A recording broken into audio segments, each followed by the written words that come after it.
My name is Keith Strickland, and I'm your host for tonight. I want to thank you for tuning in, as always. And tonight, I have a great show with an amazing gentleman who I want to introduce you to. But first, for all of our new viewers, I want to share with you who I am and what this show is about. Excuse me. I'm a little under the weather tonight, so I'm gonna try to do this without coughing. During COVID time, last thing you can do is cough. But my name is Keith Strickland, and I'm here in Atlanta, Georgia. I own a company called Making the Transition. And what we do is we create programs for government agencies and schools to help youth and young adults to be able to understand how to control their behavior, how to create plans for their life, how to create a vision for their life. Excuse me. And what they need to do to be able to stay out of trouble and then navigate through the system. The reason why I did this and I created this company is because at the age of 16, I became a convicted felon myself. I served about 5 years and I threw my whole life off track. I could have ended up being in prison for the rest of my life because I had started selling drugs at such a young age. Growing up, we didn't have any resources like nonprofit organizations, programs, things of that nature to be able to give us guidance. So I made a ton of mistakes. And once I finally got my life together, I decided to go back into the same neighborhoods like my own and be able to give youth the opportunities that we never had. The opportunity to be able to have mentors, support, resources, just to be able to have the things they needed so that they could see that there's more to life. And I'm throwing that out because the gentleman who was speaking with today, our company is Making a Transition. You can find us at makingtransition.org. And I've dedicated my entire life to doing this. Went across the whole country to just try to help serve youth who in the position that we used to be in. Now, Jonathan Moore is an amazing gentleman who I can't wait to tell y'all about, but I'm gonna give you a little snippet about who he is. Jonathan Moore served almost 20 years in prison for murder at the age of 19 for a murder of a man he never met, he never saw, he never had an encounter with. And I'm gonna let y'all hear a little bit about his story. But I just want to tell y'all, man, you finna really be in for a treat tonight because not only did this gentleman serve time, and he served 20 years, but he was supposed to serve the rest of his life in prison. Not only did he serve 20 years for a murder of a person he never met, but he's one of the most positive, just strongest men I know. Every time I talk to him, uplifting. Every time I talk to him, dropping a word about God. Every time I talk to him, just giving me something to help motivate me in my personal life. So he's just a remarkable person. To have had something so devastating happen to him, but be able to take away so much strength from it, really shows the power of resilience and the power of just letting your spirit overcome your circumstances. So I want to introduce Jonathan Moore to you. Jonathan, I hope that my intro did you some justice because, like I said, man, you just all around remarkable guy. But if you want to, just tell a little bit about your background, who you are, a little about I'm gonna ask you a ton of questions, so we're gonna get into your situation. But just talk a little bit about who you are and how you became the Jonathan Moore we know you as today. So glad to be here, Keith. Who am I? I'm a person that's been through a lot, man, and it started when I was young. I found out I was adopted at 13 and went into this rebellious type mode in which I was trying to search for answers to the questions of my life to figure out who exactly I was. And sometimes when you don't have guidance, sometimes even when you do have guidance, you search for the questions to the answers of your life and or the answers to the questions of your life, and you get bad advice. And I found myself in that rebellious mode, got kicked out of school, and by the grace of God, my parents being God-fearing parents, they sent me to boarding school as a last attempt to salvage my life. And it was an excellent thing. It was there that I met people from all over the world, and I was, good in academia, educated, but I still had the street in me, and it Mm-hmm. was still that desire to be known, that desire to go to the club, that desire to be somebody or a notable person in the neighborhood. And Mm-hmm. so 3 years after attending boarding school, I graduated, which was a first in my family. Most of the men in my family did not graduate from Wow. high school, and I made it to college. And in entering college, I wanted to be a rap artist. So I started a group called Into This, ENTADIS, Get Into This, and performing at Freaknik and other, other fraternal parties and gatherings. It led me to meet a friend of mine who I knew previously. I hadn't seen him in 5 years, but he was from my neighborhood. And I was in Atlanta at a club called Sandcastle. Hey, do you mind if and I don't mean to interrupt, but I want to give a little bit of background of some things that that people who don't know you aren't going to be able to pick up. You're from New York, right? And when you went to college, you went all the way from New York to Alabama so that you could try to get away from all of the influences because like you were saying, already in New York, you had already started having a little bit of turbulence, but you decided that you were going to go to college, get all of that behind you, and you were going to push to be able to create this better life, and you were going to push in two different ways, academia and in entertainment.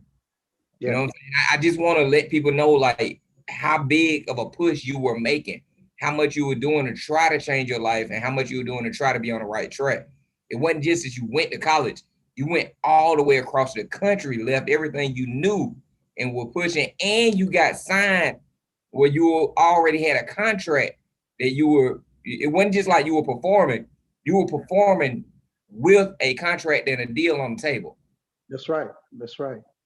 And see, the reason why I wanted to say that is I want to show the significance for all the people watching of how you can be that close, and you could go through a whole life change going from New York, going all the way down in the 90s, all the way to Alabama, which is a huge change. That's right. You were willing to make that sacrifice and working a job. You were willing to make this huge sacrifice without a lot of, support from your family because your family just wasn't in a position to support you. So these were huge things you did, but that you can't do this much. You got to do the whole thing. You can't, you know what I'm saying? I want to continue with the story. I just want to get a proper background to it so people can see, just how much you did. Yeah, it's amazing how one decision, 1 minute can change the course of your life. And in meeting this one individual, it began to change the direction of focus because, of course, this is somebody who I basically grew up hearing stories about in my neighborhood, and there was still this desire to connect. Sometimes just because people are from the immediate area you grew up in, don't mean that they're the people that you're supposed to be around. Mm-hmm. And sometimes you can join affinity with people based on the fact that you're from the same hometown. Mm-hmm. And so it was like one of those things. When I seen him in Georgia, him being from New York, being from my neighborhood, immediately we was like, hey man, what's up? You know what I'm saying? We began to just connect based on the fact that we were from the same neighborhood. Wow, I never thought about this before, but it was like you brought an old familiar thing into your new blessing, and that old familiar thing couldn't mix with the new blessing. That's it's right. Like you're trying to hold on to this one part of your past to try to make your future feel comfortable, and that one thing you held on to ate up the whole future. That's right. Because in the 5 years that we were apart from each other, while I was at boarding school, he was a different person. He caught a lot of cases, just doing a lot of stuff that was characteristic of my neighborhood, but things I didn't know about that he had personally done. So within this time, he had become another person. And hooking up, trying to form this group, it was cool, but they did a background check. And if you know anything about how the law works, back then they didn't have the computers like they have now. So when they did the check on him, they found out he had DUI fines.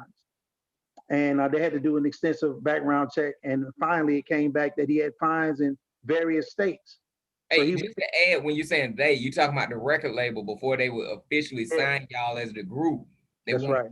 Background check. So for all the young people watching, just so you know, these little things you do that may seem like small things, because you talking about driving offenses. Before these people will put the money behind y'all label to take y'all to that next step, they did this background check because they want to know who you are, because your background speaks on your character, and they want to know what your character is before they drop this check and put this bad behind you. So basically what they were telling us is that we're not willing to invest in him.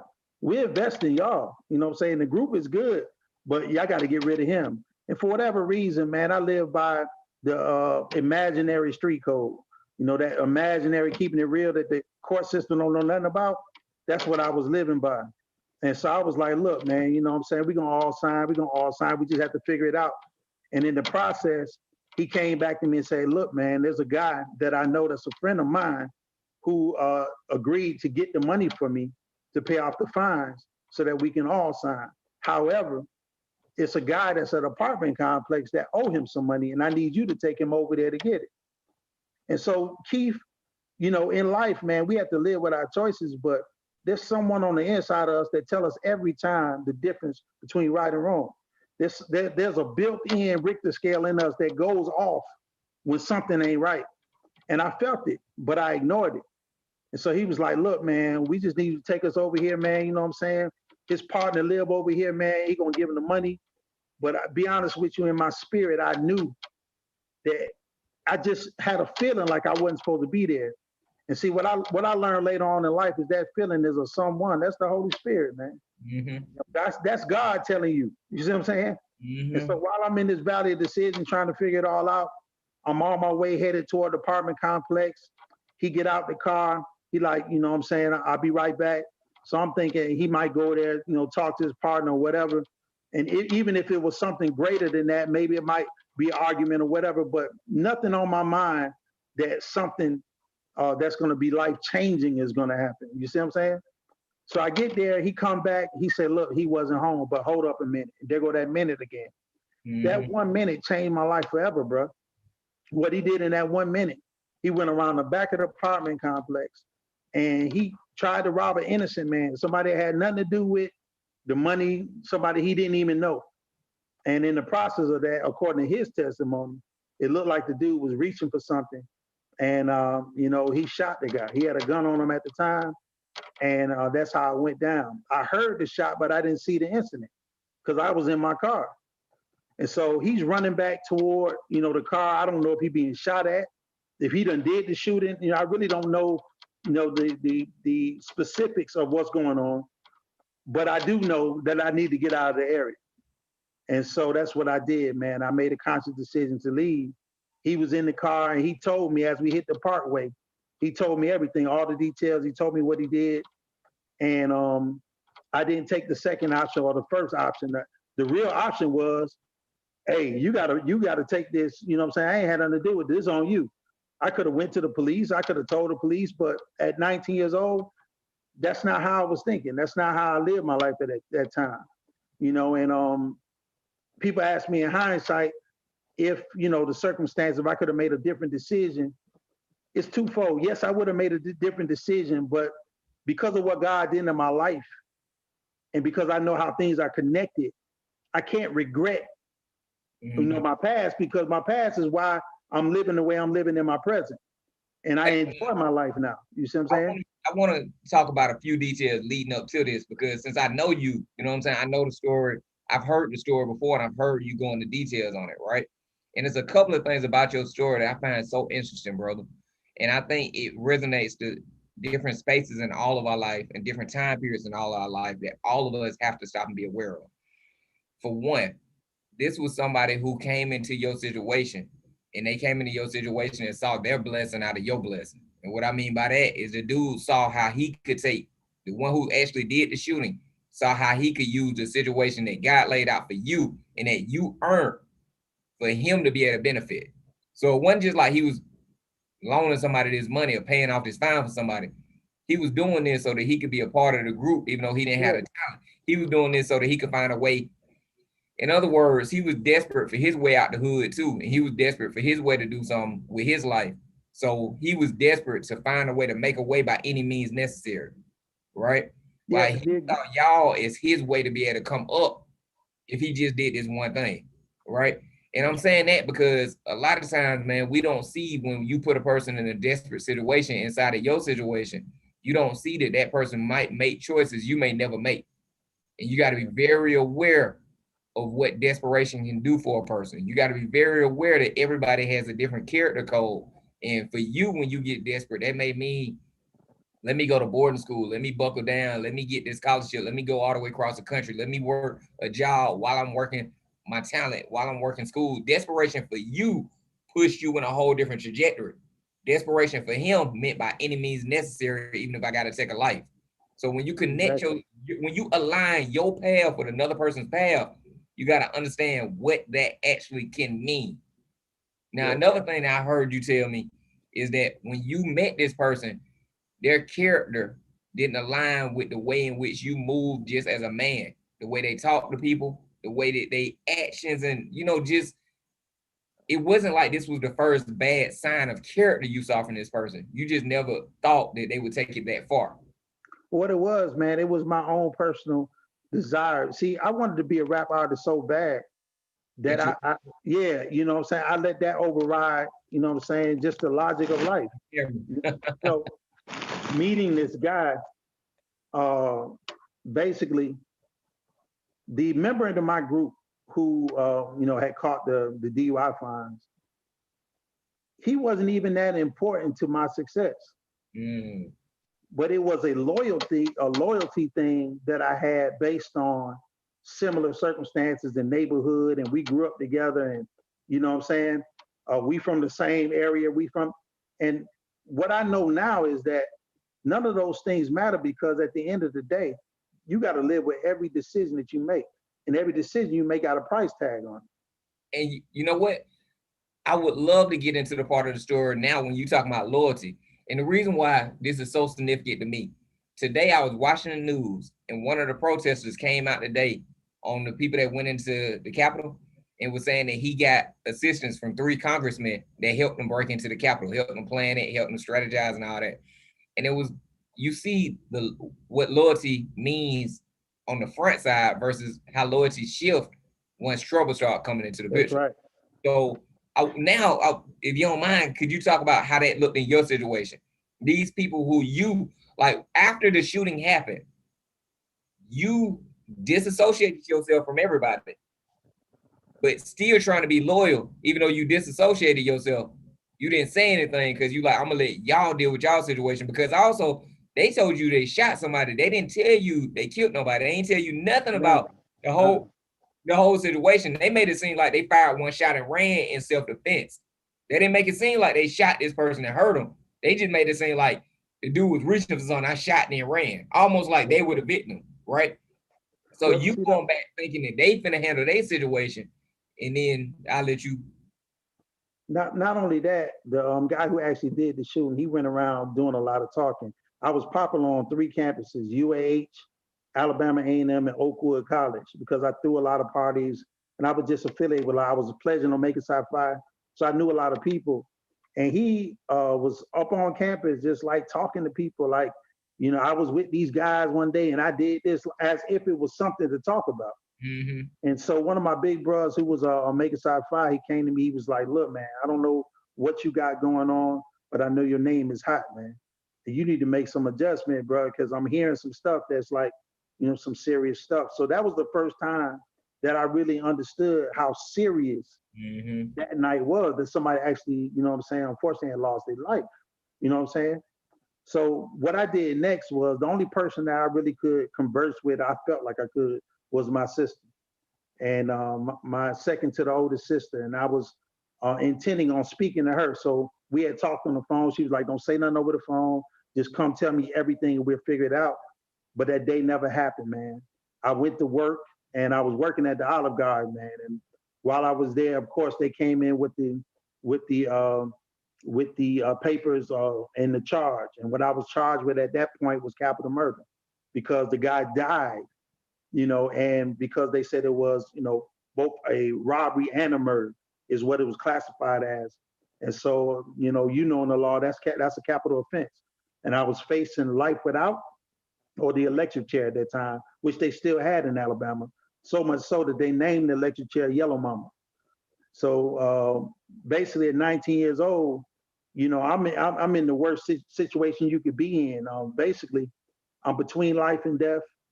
I got a guy that's going to eventually turn state evidence against me. The get trigger man's going to plead the fifth.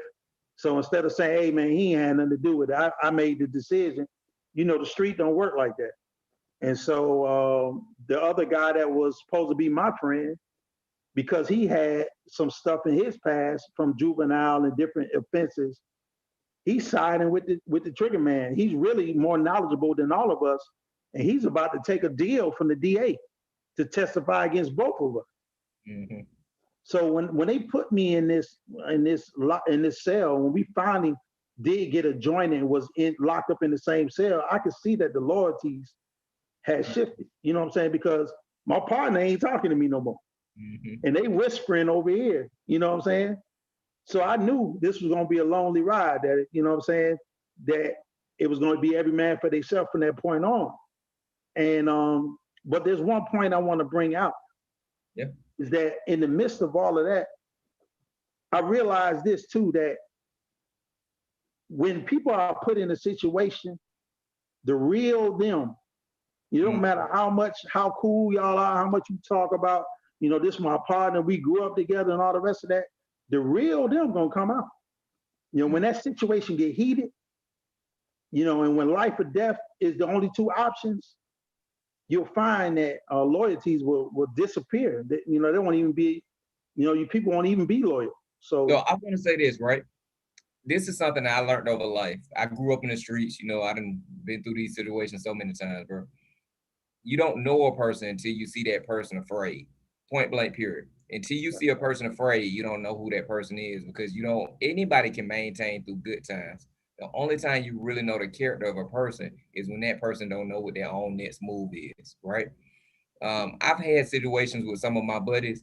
Well, we got to some of the worst situations, and they put me before them, like, to make sure I'm good, because that's who they were as people. But you could tell what cloth a person is cut from. We normally just won't pay attention to what that is, right?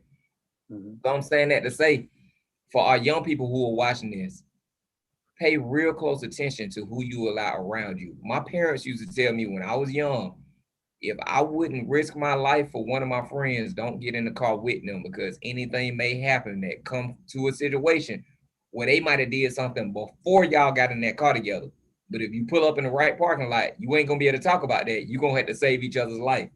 And then you can argue, fuss, and fight with each other once you get back in the car. But if you ain't willing to risk your life for that friend, don't get in the car with them. Get in the car, man. So you gotta pay attention to those character signs.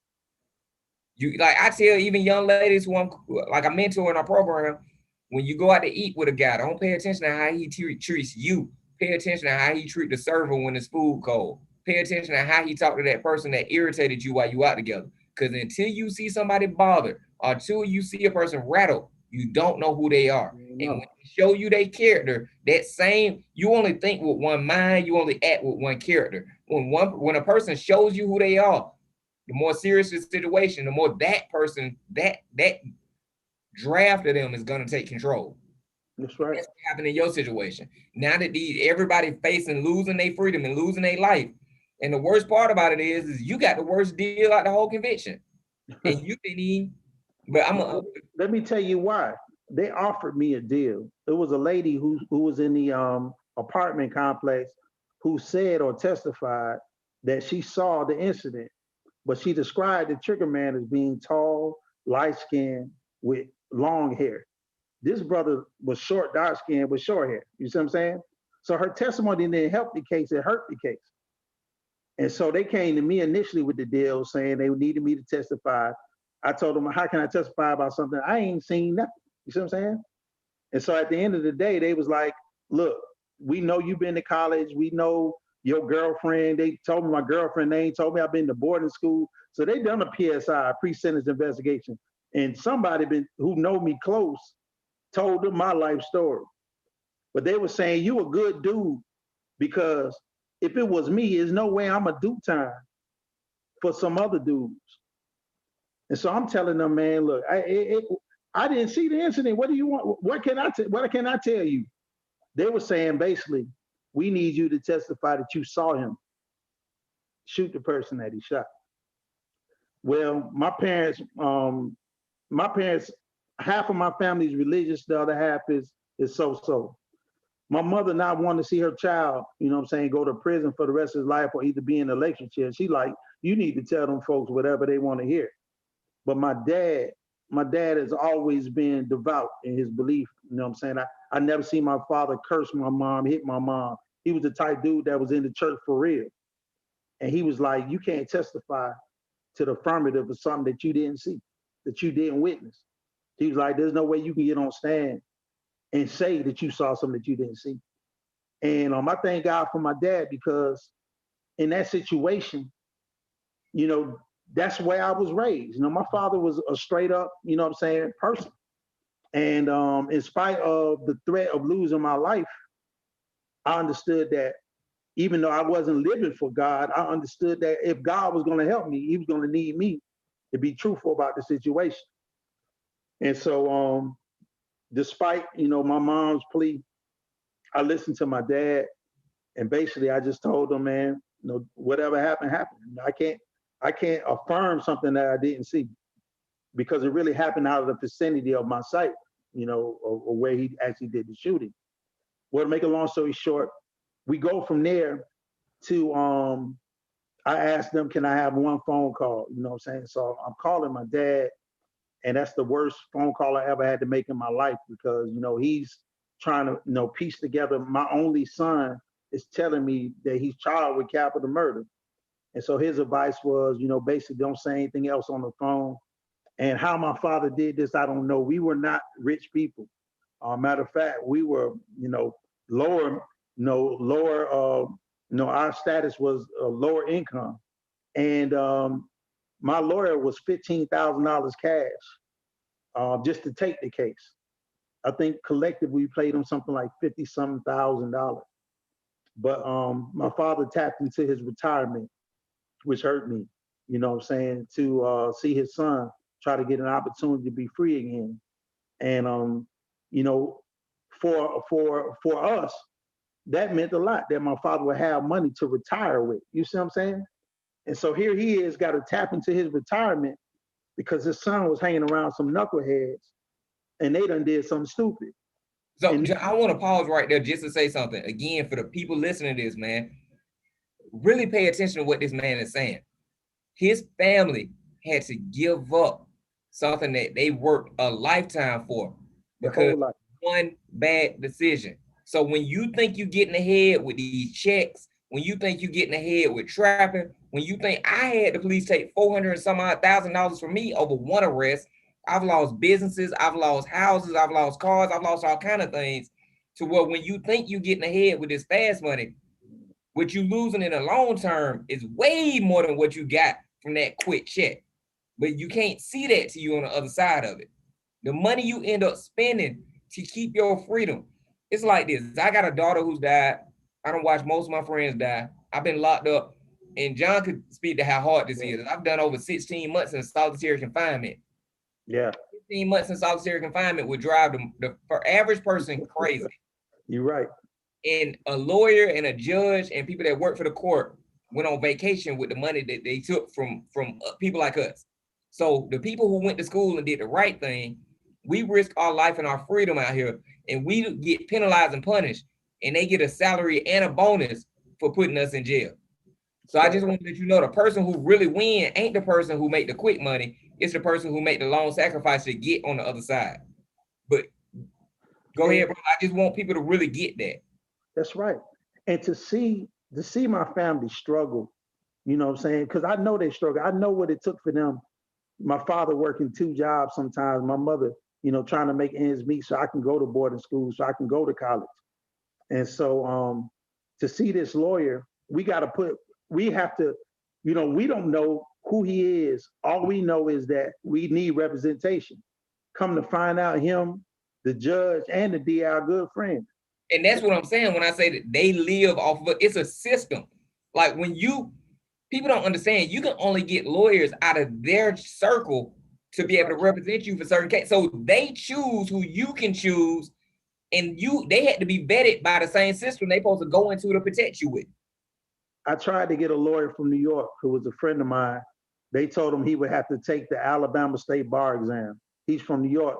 He would have to come to Alabama, take the Alabama State Bar exam in order to represent me. Mm-hmm. And so this is the system that, you know, that had me captive. But I want to digress just for one moment, because this is what's happening spiritually while this is happening. In this time, they take me and, they put me in lockup. I'm in a county jail, I'm in lockup, because they're trying to separate everybody. They don't want stories to be collaborated. So this is what they do. And while I'm in this lockup cell, man, it's an awesome time for God to begin to deal with my heart. And I had some hard questions for God. I was real with him. I said, if you real, prove it to me. Because if you don't, I'm gonna plot a way of escape. Mm-hmm. I have no desire to spend the rest of my life incarcerated. I would rather they shoot me as I'm trying to leave. You see what I'm saying? But that particular night, man, was my first encounter with God. I literally felt the presence of God. For people who were challenged in believing that, I felt the hand of God on my chest. And when I got up, I was crying, but I was laughing at the same time. You get peace.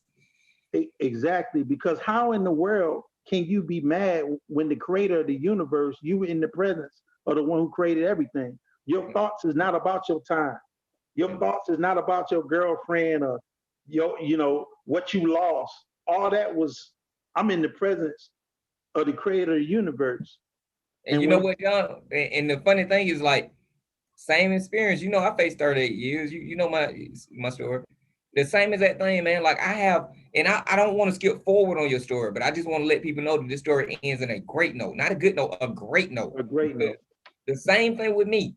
Life be going so fast and you be so caught up living in this world to where once you sit down, regardless of how it happened, you find this peace and this calm and this purpose to where it's like the time you spent behind the bars was your payment for you understanding what life really is out here.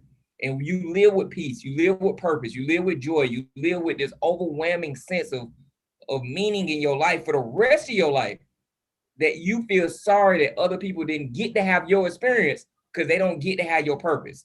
So it's like when you see people who didn't have the situations, right? You look at them out here in the world and you be like, man, I wish you could have got sentenced and had a certain time you didn't deserve, so you could really understand what's valuable, what's important, and you could just live a smooth life without out of fake up and downs, so that you can see your purpose instead of all the little, I guess you would say, trappings that the world puts in front of you to get inside your head. That's right. God gave me a dream, and in that dream, just the interpretation of it, it meant that I was going to get some time, and it was going to be a lot of time. He also showed me that I was going to do something musically while I was in prison, and that my ending was going to be brighter than my beginning.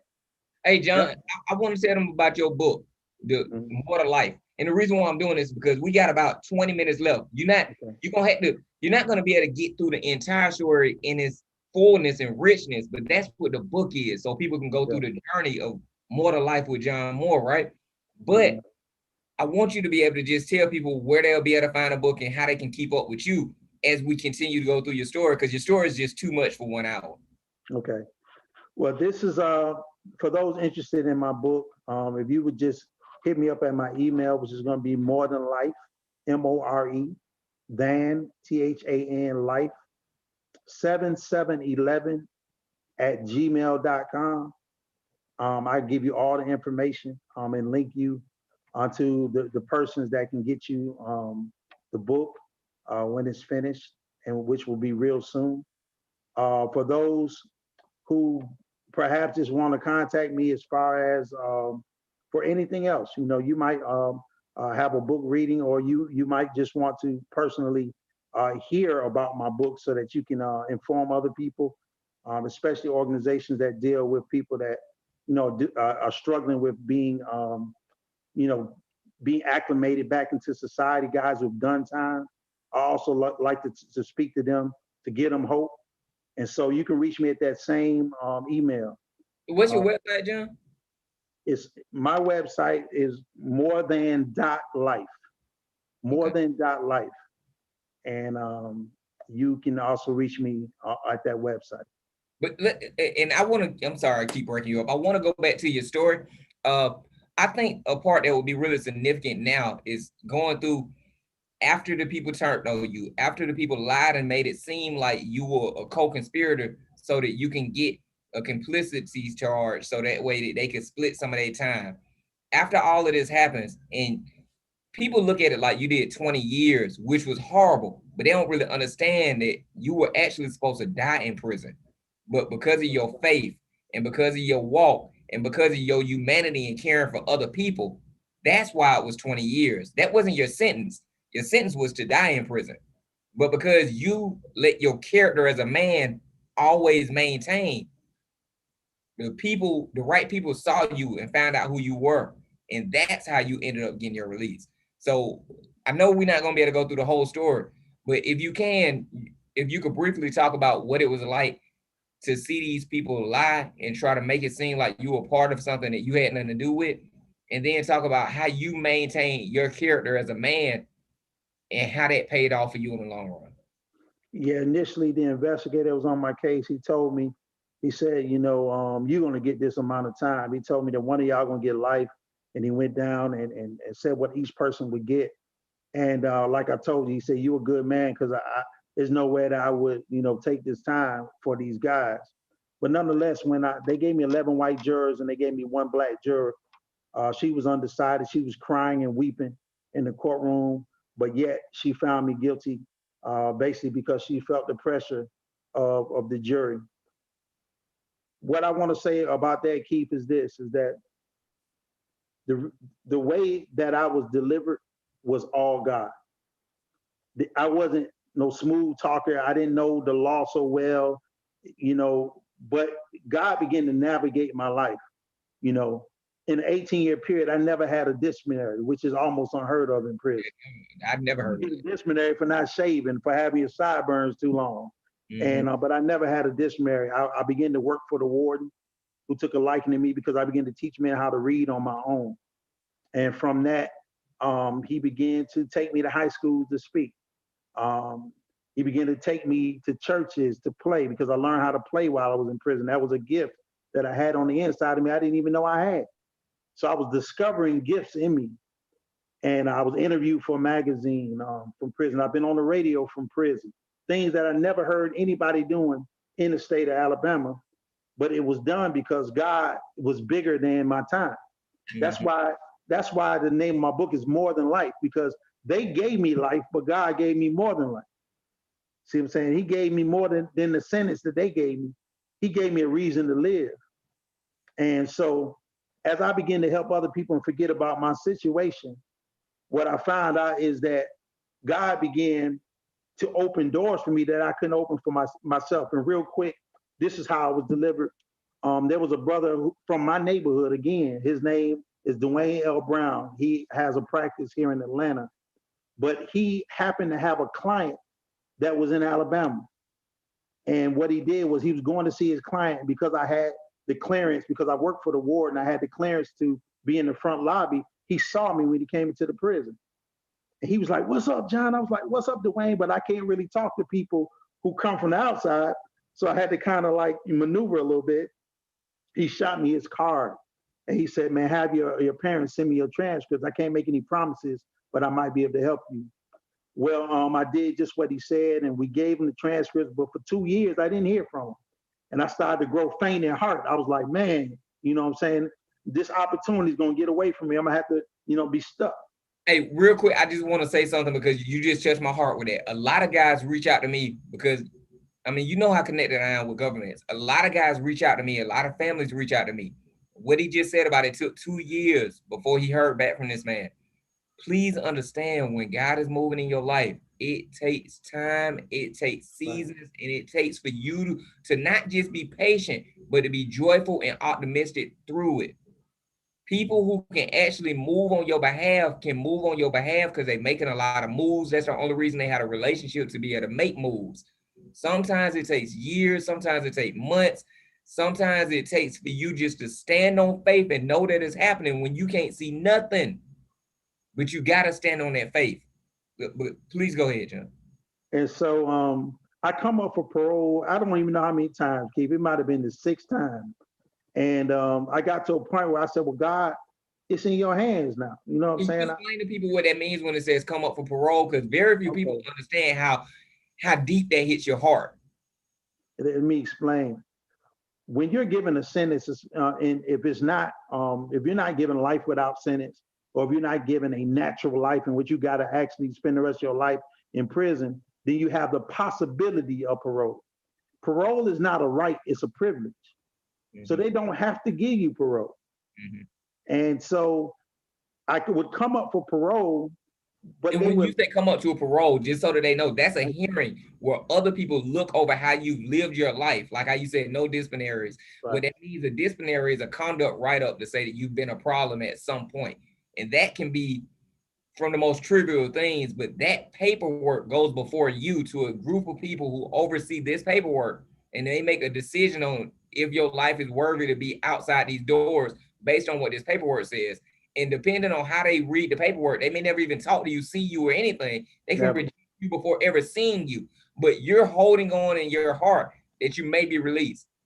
Some people reject their own possibilities for parole because they can't take the emotion of thinking that they may get parole and then not getting it, because it can change your whole life. But please. And the thing about it is that one of the people that was on the parole board, it was an ex-chief of police. And another woman, unfortunately, who had been abused and had been through some traumatic stuff. So it's very hard in Alabama to make parole. In fact, at one time, they were sending, the governor was giving the suggestions, or giving the green light for who would make parole. So they were just figureheads on the board. And so it's very difficult in Alabama. And, but this is the story how my sister told me, because you're not allowed to stand before your accusers in Alabama. My sister was at the hearing, and she said, when my name came up, a man said, I'll be taking Jonathan Moore's case. And of course, that was Dwayne Brown. And what he told the board was, he said, if you can find another man in the prison system of Alabama who's been locked up for 18 years at that time, who has never been written up for anything, I will simply grab my briefcase, turn around, and walk out. And Alabama was so behind at the time, they still had physical files. They didn't even have computers yet. They were still looking at physical books with your caseload in it. And I didn't have any disciplinaries. And based on that, they sent me to a program called Life Tech. And it was from there that I was released. I want to say this one thing about my release, is that I was free before I ever walked out. See, freedom started from the inside. And see, even though I was in prison, prison wasn't ever in me. And see, what we got to understand, it don't matter what hood you from, what streets you come from. It don't matter what the circumstances of your family. All that may be a real circumstance, but you can rise up above that. Just because you in a particular circumstance don't mean the circumstance has to define who you are. And so I was in prison. I made me a briefcase. You know, I had a business mind, even though I was still in prison. I learned how to play the piano in prison, something that I didn't do on the street. Because when I started to focus, God began to show me that I was so much more than the life sentence they were trying to put on me. John, I wrote my first business plan in between 2:30 in the morning and 4:30 in the morning with the crack in the window. Now you're gonna get the significance in that most people can't, because that's the only quiet time you get while incarcerated. That's between the last time it's almost like last light out and head count, right? And it's complete darkness. The only thing you get is the light that shines through the guard tower, and it just make a crack in your window so that they can peek in and make sure you ain't got killed that night or nothing. I wrote my business plan at night during that time period, and when I got out, I literally just followed the business plan that I made during that time. Because it took for God to quiet all the noise in my life, for God to show me the potential of what my life could be. It was snatched off the streets for me to be able to see what I could do on the streets. There's a very powerful word that God spoke to me while I was in prison. I'll never forget it. He said, you will never know that I'm all that you need until I'm all that you got. And when I reached the bottom, that's when I realized how powerful God was, because it was there that I could understand God. See, we so busy. You know, we got our own plan for our life, and we trying to do this. I'm a ball till I fall. I'm about to go over here. I'm about to make moves. I'm about to make this happen. I'm about to chase that bag. But at the end of the day, we have a purpose. And it wasn't until I began to understand what my purpose was, because your peace and your purpose, they run together. Yep, you don't. John, I tell people all the time, brother, you know, I've done 14 books now, right? I learned how to read while I was incarcerated, and I traded somebody my lunch and my dinner, and I kept my biscuit and I kept my juice for them to give me the book and for them to show me how to read it, right? Yeah. So mind you, all this time I done made $1 million in the street selling dimes, right? Yeah. And I never stopped to learn how to read. Mm. It took for me to sit down and watch the other people at the table in the morning. You already know the ones that wake up in the morning who got something going for themselves. They sit down, read the newspaper, they talk about what they read, and I would watch them in the mornings, and I like the way they move, but I couldn't sit at the table because I can't read the paper with you. Can't read.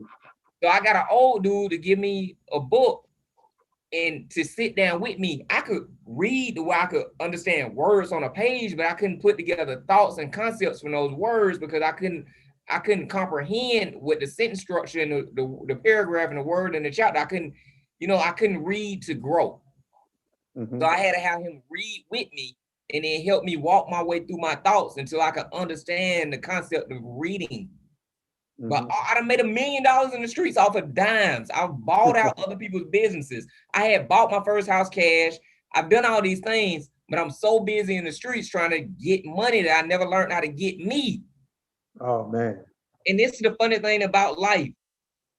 I'm so grateful for the time I served, every second, every minute of it, because if that was the cost that I had to pay for me to get to know Keith, to get to understand the purpose of why God created Keith, I will pay it 1,000 times over. I wouldn't change 1 second of it.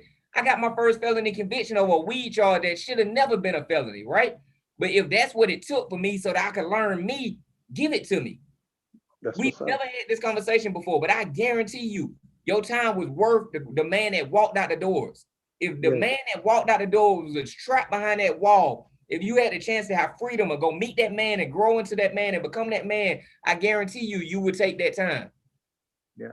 And people tell me all the time, I'm so blessed because of the things I do in my life. And what people don't get, truthfully, people like me and you, we've had more disadvantages and hardships than the average person has in their life. We work with so much. We take the little piece of opportunity we have in faith of a mustard seed. We turn it into a whole lifestyle, right? And no matter how hard things are along the way, we be grateful, optimistic, happy, hopeful, all of that, because we had the blessing of having a curse. That's right. And see, the one thing that I do remember is the impact. You know, when guys write me today and tell me, man, I appreciate you because now I'm married and this is my son. I got people who introduced me to their whole family because you was that guy who couldn't read in prison. You see what I'm saying? Yep. And you was that guy that was contemplating suicide, or you was that guy, you see what I'm saying, that was gang banging. But I had an opportunity to share something different with them. And so that is worth his wealth and you know what I'm saying, and gold to me. And it changes the whole fundamental of how you value things. That's right. I was at Zaxby's one day and this dude, I'm 5'8", I'm 5'9". This dude walks up next to me and he's like at least 6'8", at least. Dreads, heavier, mouth full of gold. I order my food and he walk up and he just paid for my food, right? We done did time, so you know the joke. Yeah. If somebody feeds you and you don't know where that food coming from, do not accept that food because you're going to pay for it in another way, right? So I'm like, nah, I'm good. And he like, nah, bro, I got you. And I'm looking at him like I'm good, right? And his family comes in to the Zaxby's, his girl with his kids. Man, he started tearing up. And he was like, hey, man, this Keith Strickland. And I'm looking at him. I don't know who this dude is from nothing. One of my court programs. He got his freedom. He married his girl. He like, bro, I'm a father to these kids. Yes. That was his statement. I'm a father to these kids. And they hugged him. And he was like, bro, I used to just be like, you know, these were my kids. Then I met you, went through your program. Now I'm their father. Man. You get what I'm saying? And people don't understand when you learn that you have that type of value in your life. If all it took was for me to do 5 years for that, thank God that I got them 5. Thank God. Because I get to live a whole nother lifetime full of purpose. That's right. Hey, John, we got 3 minutes. If you could reiterate who you are, your website, where people can find you, and also let people know, man, you go across the country speaking. You go across the country working with youth. like you know what I'm saying? You're a valuable tool and resource to our whole community. So just let people know how they can tap into that resource. Okay. Again, my name is Jonathan Moore. I can be found at more than dot life. That's my website. But you can also contact me through my email, which is more than life 7711 at gmail.com. That's MORETHANLIFE 7711 at gmail.com. And this is my number. You can also reach me Hey, on John, by don't do phone. that. Don't do that. Don't, because everybody who watched this show ain't our fans. You know what I'm saying? Yeah. Like you can do our website. You can go to makingthetransition.org and you can send us an email on our contact page, and I can also put you in contact with John. But just out of respect for your peace that you have, you Yeah. know what I'm saying? I don't want somebody watching this because understand the same way people just storm the Capitol because they don't like to see the overturning of power that's going on. Everybody don't like the fact that you liberating people. You know what I'm Good, saying? So I don't good want observation, Keith, you. as always. And you know, I don't want to, step out of my lane, but at the same time, I go through some things I don't want you to have to go through. I get hate mail, Yeah. I get different stuff. People don't know this, but I get people that mail letters of people, black folks hanging on trees to my office and stuff. So, you know what I mean? Everybody that see us out here liberating our people, this system Hanging wasn't with it. created by mistake. You know what I mean? It's a reason why Black Lives Matters, we get shot at and they get water and they get help down steps. You know what I'm saying? Everybody ain't, our people, and that's another thing I would love to close on. The systems that we live in, if you put two pit bulls out the same litter, if you put one on a chain and you put one in the house, that one pit bull gonna become an animal and that other one gonna become a domesticated pet. We didn't become animals by mistake in our hoods. The hood was a project. Then the way that they used that project to change us as people was a project. So I just want to let it be known that your life was designed, and one day you're gonna have to become the engineer of your own life again. Like me and John both are products of a life that somebody else designed for us in the beginning stage of our life. That's how we ended up incarcerated. But then we tapped into something that was in us, and we became the engineers and the masters, and we re-navigated our lives, right? And every single person out here, you got to go through a process and a time period of when you do that.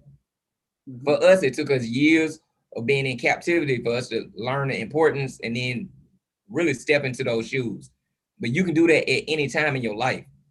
You just decide what you want your life to look like, how much it means to you for your life to look that way. And then you make the sacrifice and the investment to get it on that side. Because that's honestly, through incarceration, that's what both of us did. We went through this relearning ourselves process, and then we went through this sacrifice process to let all the old die, and then we rebuilt the new block by block, you know, unit by unit, and we became the people who you see today. But every one of us had the ability to do that, and you have to do that for yourself, because if not, either you design your life or you live a life that somebody else designed for you. And the life that most people have that was designed is not the life that's going to be most beneficial for you, but it's going to be most beneficial for the person who's navigating your course. That's right. Well Hey, you said, got Keith. one word that you leave people with after almost 20 years for the murder of a man you never saw one day in your life. If you had one word that you could leave somebody with, what would that be? Trust. There's one word. The reason why I said trust is not talking about man, but trust God. Because at the end of the day, it was my trust in God that saw me through my situation. It wasn't no person who could really help me, just to be honest with you. It took God to turn hearts. I want to leave people with this one verse, Proverbs 21:1. It say the heart of the king is like the rivers of the water. It's in the Lord's hand, and he can Mm, turn it wheresoever he will. It mm. took God to turn some people's heart toward me, and it took God to turn my heart and change my heart. So I had to trust him. I had to trust him. And sometimes it's hard for us to trust man. I understand we shouldn't trust man. Man will let you down, but we have to learn how to trust God. Hey, John, I got one question for you, and then we're going to close out. For all the people you see out here living a life and they not happy, what I mean by happy, happy is conditional. Conditions have to be ideal for you to be happy. You're joyful. You had parents who died while you were incarcerated for something you shouldn't even been incarcerated for. You went through things that you'll never even be able to speak on while you were incarcerated. People don't understand how hard it is. Incarceration is the closest thing to slavery and the closest thing. It's more brutal. Nothing on this side of freedom can explain to people what it's like on that side of the wall. Nothing can. There's no comparison in these worlds, right? But you still are joyful. When you see people living a life and they can't find happiness, how does that make you feel? Man, it really hurt me because I understand there's so much more that they can tap into. You know, I learned how to live my life from the inside out. And I'm not talking about just inside the bars, but the things that really matter in life, the peace, the joy, the happiness, these are all things that derive from inside you. You can actually have joy in the midst of a pandemic. Mm-hmm. You can have joy in the midst of the fact that it's chaos everywhere around you when you really tap into who it is, you know, that is the creator and sustainer of life itself. And so things are temporal, you know what I'm saying? Cars and money and you know, clubbing and making it rain and, you know what I'm saying, prestige and being known, and those things will fade away. But the things that are eternal, the things that have their origin in God, you know, the things that, those are the things that the world can't take from you. You can't be shaken on that level.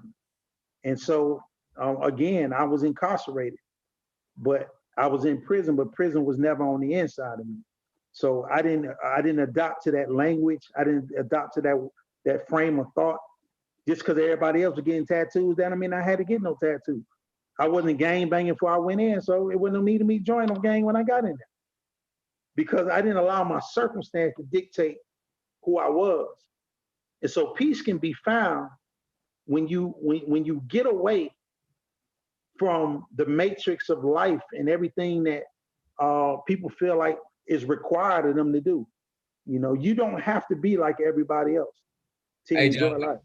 We got to close out, bro. But thank you so much for just coming on. Thank you for that word. And for everybody who is watching this, and for everybody that share this story, I just really want you to walk away with the message that he just dropped for you. You are your situation, not any of the elements in your life. I was a CEO before I even founded a business because that's who I told myself I was. And I spent years going and finding that person and walking into those shoes. But I had already defined myself as who I was going to be before any of this. This came because I had it here and had it here.